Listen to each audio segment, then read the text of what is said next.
फतेहपुर जनपद के बिंदकी क्षेत्र के गोंधिया स्थित सरस्वती ज्ञान मंदिर विद्यालय का वार्षिकोत्सव धूमधाम से मनाया गया। कार्यक्रम की शुरुआत विद्यालय के प्रबंधक राजेश सिंह ने मां सरस्वती की प्रतिमा पर पुष्प अर्पित कर किया। इसके बाद छात्र छात्राओं ने सरस्वती वंदना, स्वागत गीत सहित कई बेहतरीन प्रस्तुति कर उपस्थित लोगों को मुग्ध कर दिया। वहीं बच्चों के सांस्कृतिक कार्यक्रम से शिक्षा का संदेश देते हुए लोगों को जागरूक भी किया गया है।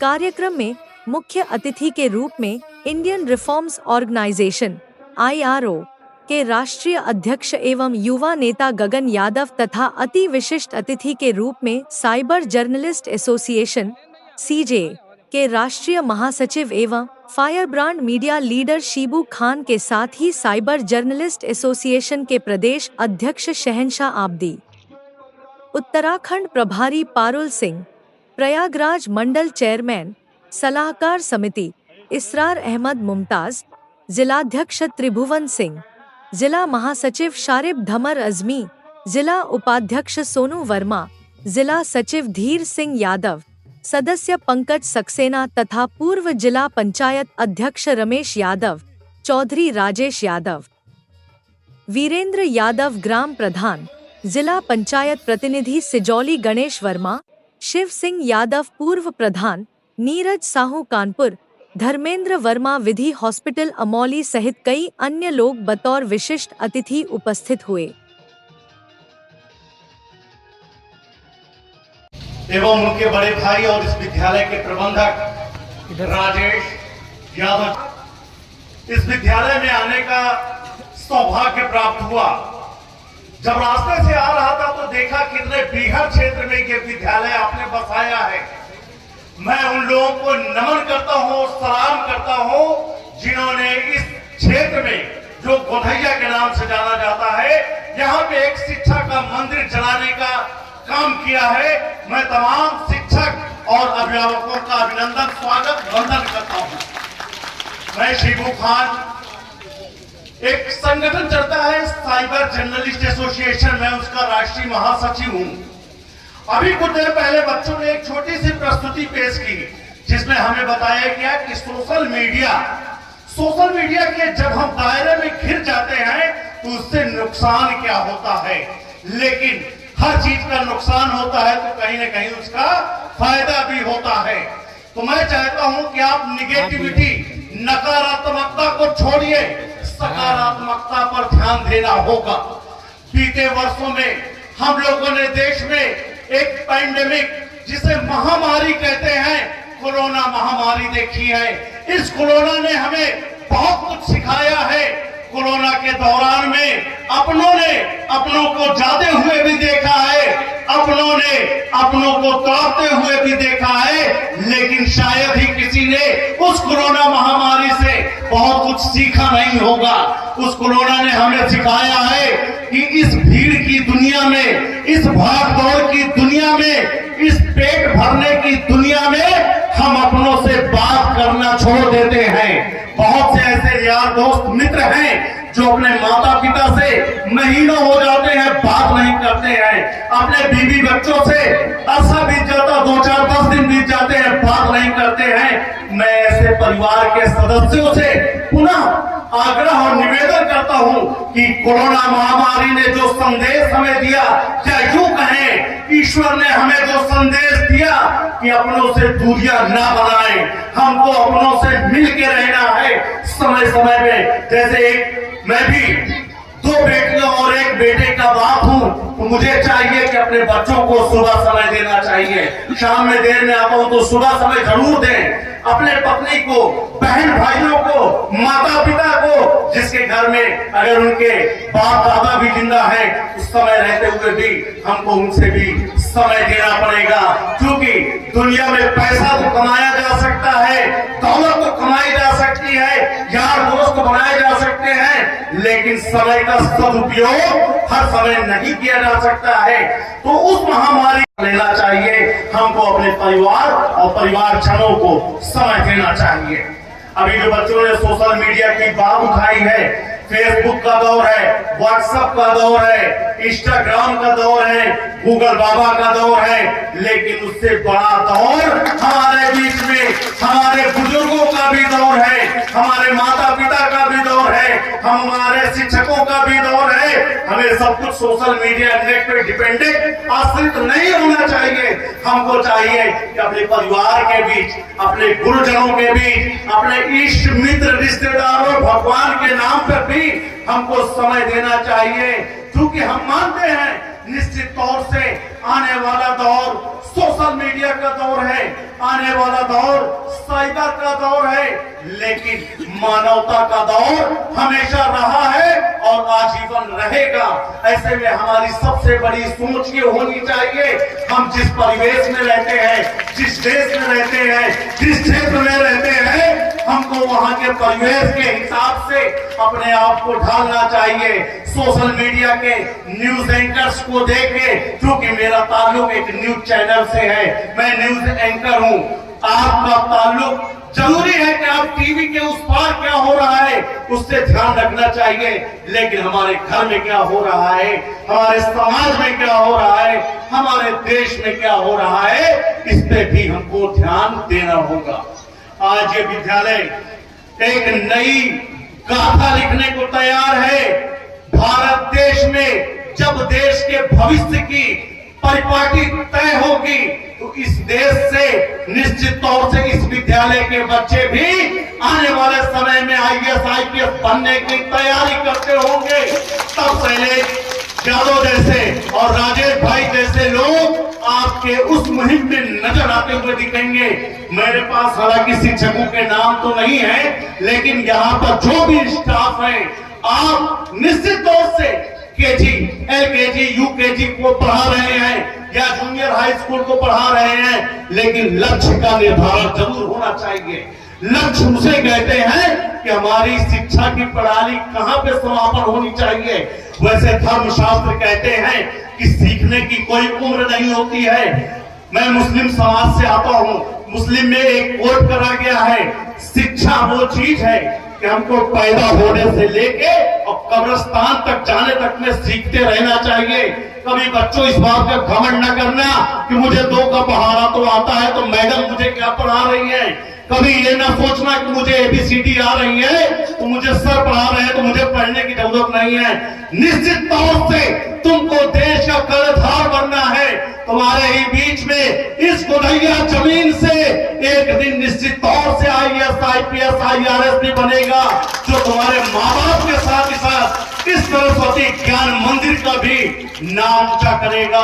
आपके शिक्षक, आपके जो मास्टर हैं, वो महज आपसे 6 से 8 घंटा का साथ देते हैं, क्योंकि यहाँ पे अभिभावकगण मौजूद हैं, खास करके बच्चों की माएं मौजूद हैं, क्योंकि हर बच्चों की पहली परवरिश माता की गोद होती है। स्कूल बाद में होते हैं, तो बच्चों को संस्कार देना माता का धर्म है, ये शास्त्र भी कहते हैं और आज की पीढ़ी भी ये बताती है कि माताओं का रोल हमेशा रहा है।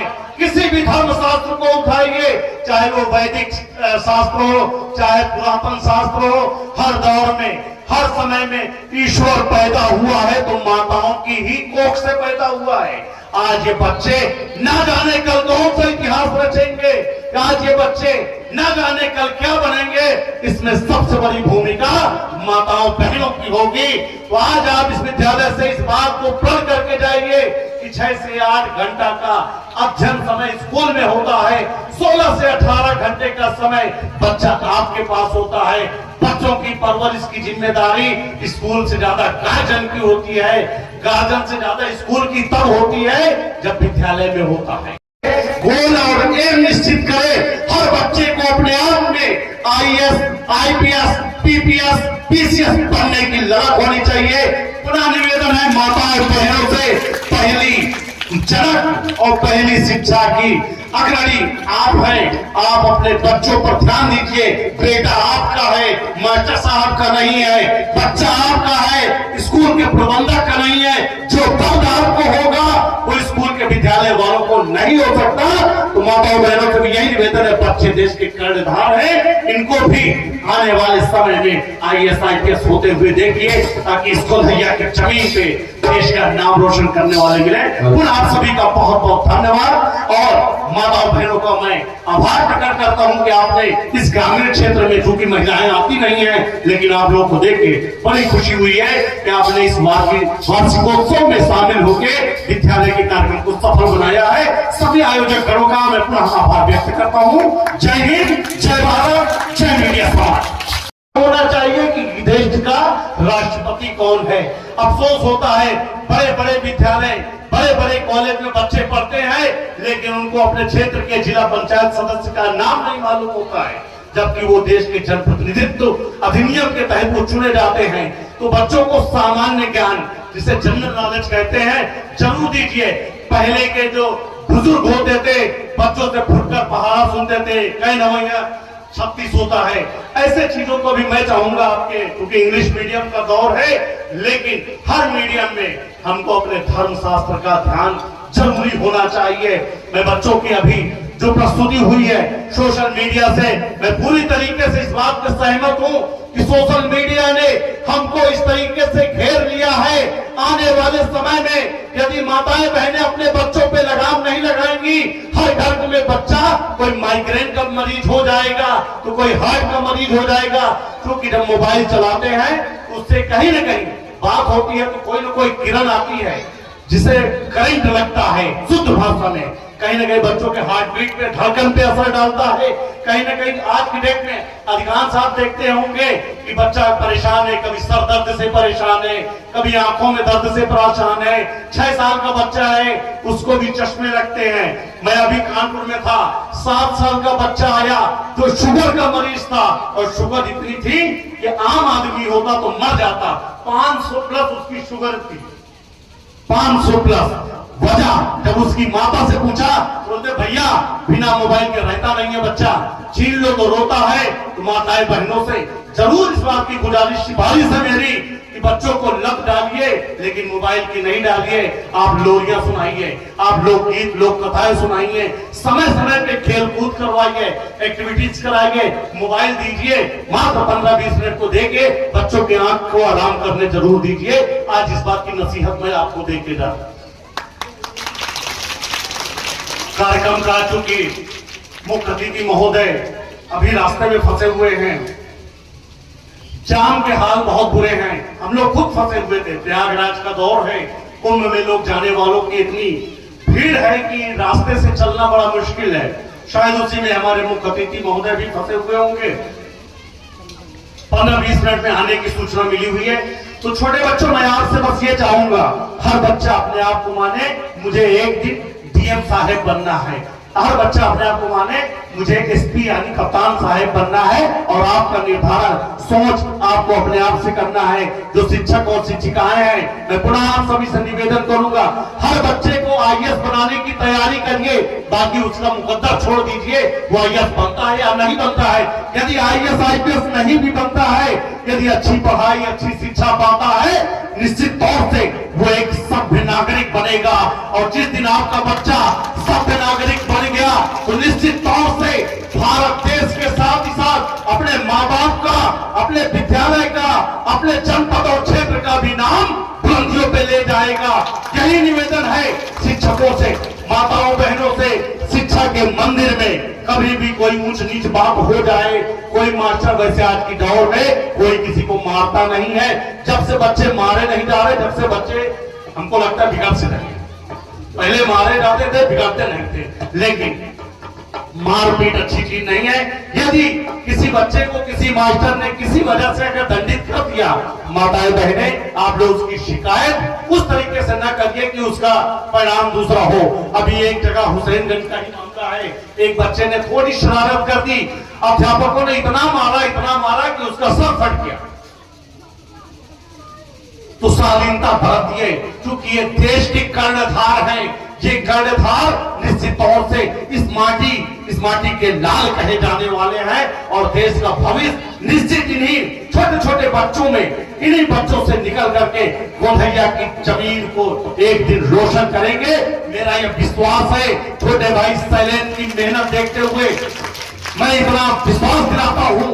और हमारी शिक्षा को लेके अभी हमारा 16 नवंबर जब भारतीय दिवस का प्रेस डे मनाया जाता है, तब शैलेंद्र हमारे कार्यक्रम में आए थे। हमारे बीच में वो महानुभाव लोग आए हुए थे जो शिक्षा पे विशेष ध्यान देते हैं, शिक्षा पर फोकस देते हैं। निश्चित तौर से हमारा साइबर जर्नलिस्ट एसोसिएशन परिवार इस विद्यालय में शिक्षा को उन्नति की रास्ते में ले जाने के लिए, इंग्लिश स्पीकिंग कोर्स चलवाने के लिए, विद्यालय में स्पेशल एजुकेशन देने के लिए, विद्यालय में एक्स्ट्रा क्लास दिलाने के लिए मैं शैलेंद्र को पूरी तरीके से मदद दूंगा और सरकार से यकीनी तौर से इस तरीके की यहाँ पे सुविधा दिलाने का प्रयास करूंगा ताकि ये विद्यालय की बिल्डिंग और इस क्षेत्र का जो दुर्गम इलाका है बढ़ने का काम करेगा, क्योंकि क्षेत्र विकसित होगा तो आपका देश विकसित होगा, देश विकसित होगा तो देश के लाल विकसित होंगे। क्योंकि समय बहुत कम बचा है, इन्हीं बातों के साथ मैं अपनी वाणी को विराम देता हूँ। पुनः आप सभी को बता दूं, बच्चों ध्यान रखना, शिक्षा वो शेरनी का दूध है जो जितना पिएगा उतना दहाड़ेगा।